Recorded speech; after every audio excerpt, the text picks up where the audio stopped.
Introducing first, the challenger, fighting out of the hard corner. From St. Helena, California by way of Buffalo, New York. Many have tried to stump him, he denied their vision. Blessed with the voice of Bruce, the attitude of Paul, and the spirit of Blaze, it's Jeremy D. Smith! And his opponent, fighting out of the core corner.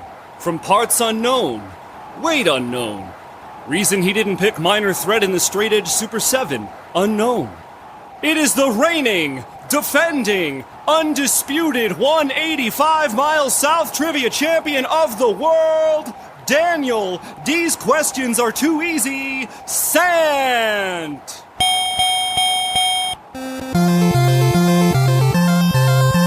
All right, the first question goes to Jeremy. Jeremy, in 1988, Bad Religion released their comeback album Suffer. What is the very next album they released the following year? After Suffer would have been No Control. A point to Jeremy. What's up? All right, Dan. I would have said Against the Grain, so I'm glad that didn't come to me. There you go. What's up? You got to know the three, dude. Those are the best three. Yeah, for real. Yeah, they are. I'll forget about No Control because I always think my three are Suffer, Against the Grain, and Generator. Okay, well, Generator is pretty good, but like the sound changes. It gets like that big recording. Yeah, but I love the sound of Heaven Falling. Well, I love that song. I love the song. The sound changes because the studio changes. West Beach Recorders moves a couple blocks away to a completely different building for Generator. I learned that from reading the book. A point to Ben. Let's give him 1.5 points. Oh man, always. That's no points for me. Anytime it gets mentioned. All right, Dan, let's go to you.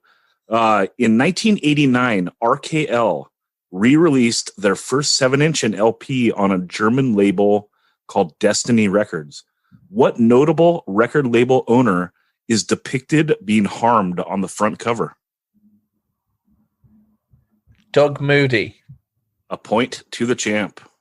See, I thought this was going in like the RKL thing, and then I thought it was going to be, what is the temperature in Dusseldorf, Germany right now? I ran out of gag questions, dude. I gotta spend some time brainstorming. Okay. So, hey, you're off the hook. All right, we go back to Jeremy for round number 2. Jeremy, in the Agnostic Front song Last Warning, if you disregard said warning, what will you wind up with?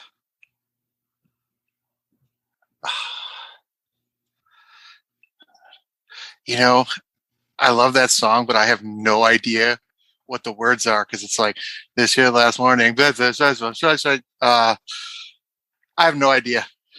We go to Dan. Hey, these lyric ones are hard. I think I'm going to cut them all.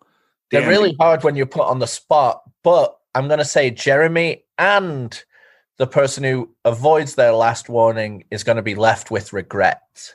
Point to the champ. What's up? All right. And Dan, we go to you for your round 2. And I'm sorry, Jeremy, I listened to that today, so it was in my mind because we just did the NYHC.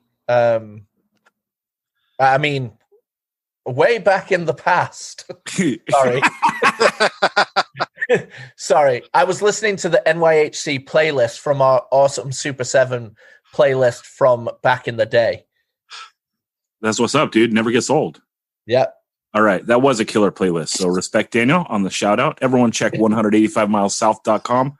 Click that playlist link. There is a playlist for every episode. And Dan, let's go to your question number 2. True or false? There is a snake on the cover of Blitz Voice of a Generation. True, because it's coming out of the skull eye, I think. We go to Jeremy for the possible steal. What? Jeremy, true or false? There is a snake on the cover of the Blitz Voice of a Generation LP. I believe there's no snake. A point to Jeremy. Coming through with a steal on the champ. Dan, I wrote that question because I always thought there was a snake, and I looked at the album cover. I was like, oh my God, there's no snake. What the fuck? I thought it was a snake wrapping through the skull and coming out the eye. I can see it. It's in a my banner, mind. isn't it? A banner? Yeah, it's like a little banner. Yeah. Ah! It's One of my wild. favorite records ever. I know. Now you know you're fucked. I always thought he had like a snake in his mouth. I did too. You know, it's like that Raw Deal demo cover where it's like the poker guy handing out the Joker. My entire life, I thought it was a slice of pizza with like the Noid on top of it. There you go. Until like 3 years ago, it's like, holy shit, it's not the Noid. Yeah, but now you've seen it. Well, now that's a new question coming up for a trivia for someone. Which came first, the Noid or the Raw Deal demo? Dude, you know that is right in my lane. What's I up? know it is. All right, Jeremy, go back to you. True or false? On the back cover of Killing Time Brightside, all members are wearing at least one piece of denim. I'm going to say false. We go to Dan for the possible steal. Ooh. Dan, true or false? On the back cover of Killing Time Brightside, all members are wearing at least one piece of denim. Come on, you know they're hard. They got to be in that rough acid wash denim. Yes, true. Point to Daniel. Epic steal. All right, Dan, year round number 3. Which came first, the American Nightmare LP background music or the caramel frappuccino at Starbucks? Well, you know what? I'm trying to place what job I had at the time, and when you do the coffee runs, because that was my jam, the caramel frappuccino. So I'm going to say the caramel frappuccino came first. Point to the champ. The caramel frappuccino, 1999, American Nightmare LP, 2001. Because I had a job at this law firm before background music came out, and we used to make Starbucks runs all the time. So I actually worked at Starbucks in the year 2000, and the only 2 frappuccinos we had were we had 3, right? Because you mocha. had There was coffee, mocha, regular, mocha. and caramel. Thank you, Daniel. Okay, all right. I just want to get that extra point. Right on. Okay, we go to Jeremy for round 4. Jeremy, the band Judge wants this famous New York recording studio to perform fellatio. What is Chung King Studios? A point to Jeremy. All right. I like how you did it in the form of a question, Jeopardy style. Not necessary, but you still get that point. Yeah, That's true. That's true. See, Dan, that was the time to hit with that 1.5 joke. Jeremy should have got 1.5 for doing it in the form of a question. What's up? All right, Dan, we go to you. Your question number 4.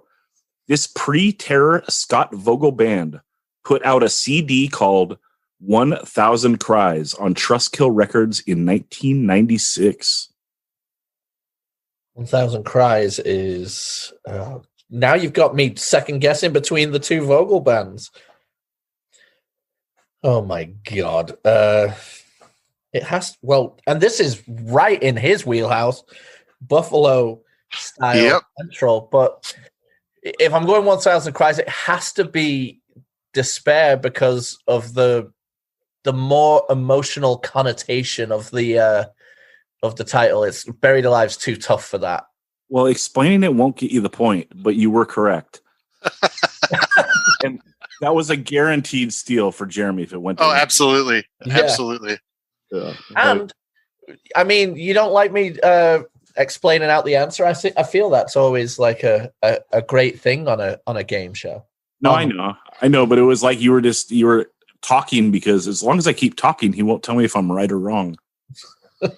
Maybe. It didn't bother me. Shout out Frank's Red Sauce. Okay.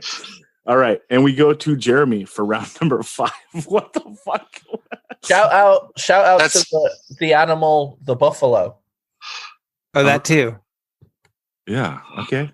Well, anyway, shout out to Jeremy and No Reason and Half Mast. And what's up? And not only that, we should talk about Frank's Red Hot, man. Do you know the original company that made it? I do. Which isn't that Billy? What's his name from the King of Kongs? Like it was Durkee. Durkee was called. It was the company that originally made it was called Durkee. Hey, Anyway, it's only people from Buffalo would know that, so never mind. Pepperidge Farm remembers. So what's up? Okay, There's a No Effects song about that guy. that's Bob Turkey. Oh, Point to Zach. All right, Jeremy, we go to you. Round 5. On the 1987 Warzone 7-inch Lower East Side crew, how many band members are depicted on the front cover? I believe that's 2. We go to Dan for the possible steal. Dan, on the 1987 Warzone 7-inch Lower East Side crew, how many band members are depicted on the front cover? Well, I know you've definitely got Todd Youth and Rabies, and the fact that he didn't get 2 right, I'm just going to add someone and say 3. A steal. The Grizzly champion steals again. What's up? And shout out Where It Went podcast. Everyone listen to Where It Went. They go through the whole Rev catalog. That was episode number 1, or maybe episode 2. Maybe they did an introductory. Ben, do you know? yeah. I think they did an introductory, but they numbered it 000. So this was episode 001. Dude, Warzone Lower East Side crew is our episode 1 Joe Rivas. What's up? 2 legendary things out in the ether. All right, Dan, round 5. On the cover of the Betrayed Substance LP, it shows 4 band members on the cover. How many have facial hair?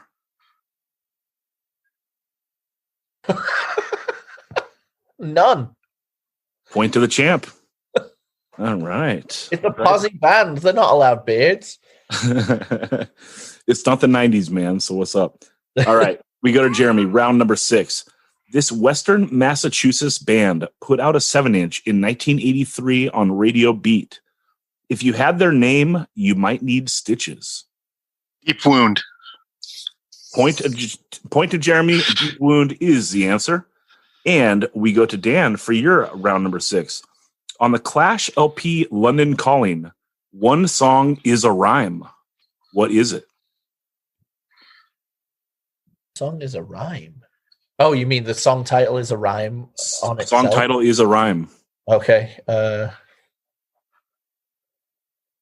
Jesus Christ. I've got to go. Brand new Cadillac. Then there's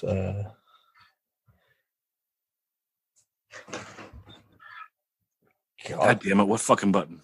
Is that good enough? I think so. Nope. Nope, but that was a good button.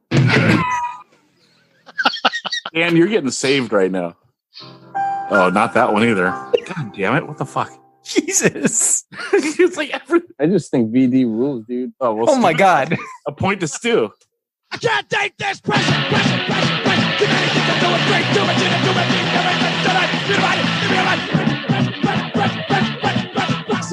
Dan, final. I overthought it because I was thinking that you may have said Coca-Cola, but it's Train in Vain. Point to But the that wasn't on the original album, by the way. Oh, so blame Ben, our ESPN fact checker guy. He did not catch that. No, it is on the original album, but it's not listed because they recorded it after the covers were printed, but it is on the original album. Oh. All right, you get 0.5 for that. Yeah. Shout out to the champion Dan Sant from Ireland. All right. Let's go to Jeremy for round number 7. The Integrity 7-inch In Contrast of Sin comes out on Victory Records in what year? That would be 1989. We go to Dan for the possible. Damn. It's hard. Dan, the Integrity 7-inch In Contrast of Sin comes out on Victory Records in what year? 1990. He's the champ for a reason, Jeremy. Hey. Don't feel bad. He knows how to do this. Okay. Hey, Jeremy, I only said 1990 because you said 91. Like, Yeah. Said 89. He said 89. oh, he said 89. Yeah. Okay, well then, Close enough. Yeah. I I mean, was on the cusp. I was on the cusp of saying 90 because that's when I bought it. But I was like, it had to have come out before. But I was wrong. there was something that clicked in my head about that 7-inch anyway, just because of when we did the Clevo Super 7s, it was discussed a lot. yeah. about the sea change of sound. So I knew it was like as the new decade began. For sure. Okay, Dan, let's go to you for your final question. In the Killing Time song Backtrack, if you are the subject of the song who is taking steps, how many steps are you forward or backwards upon the completion of the song? So you got to add up all the. Is it like an equation? I'm going to say you're one step backwards. We go to Jeremy for the possible steal. Oh. Jeremy, in the Killing Time song Backtrack, if you are the subject of the song who is taking steps, how many steps are you forward or backward upon the completion of the song? Hold on. Oh, I've listened to the wording of the question. I get it. Oh, You would be 2 steps forward. No points. it's 0 because No, it's 4 steps forward because Yeah, it's 4. They say the chorus that many times. Yep. yeah, but you said how many steps forward would you be by the end of the song, and that's 0 because you would have been 8 steps back. No, because he steps says backwards. he says 1 step forward 3 times before he says 2 steps back. So you're always going to have +1 every time he says the chorus. Oh, yep, he says All the right. chorus 4 times, and it's 3 minus 2, and so it's Yeah, one, yeah, one, yeah. 1, 1, 4. 4 steps forward, and a point to Zach for that epic ass question. But Ben, let's go to you for the total. All right. Jeremy has a total of 4 correct answers, and the reigning champion Daniel has 9 correct answers. Oh. Daniel maintains his Rush. crown. Yeah, it was hard, but Jeremy, noble effort. Normally 4 points. It could get you a tie, might get you a win on Daniel's worst day. But Daniel slayed tonight. This was a classic performance from the champ. although that Blitz one I'm mad about. Yeah. And Jeremy, you knew it. So if that had gone to you instead, you would have had that. Yeah, they're one of my favorite bands. I know that cover very intimately. Yeah, and So did I thought. Right, I knew and it was a banner. Yeah. he would have gotten the despair steal for sure. So it could have broken a lot of different ways, you know. So, but that's that. Thanks for listening, guys. And Well, I mean, Jeremy made 1 step forward, but 2 steps back. hey.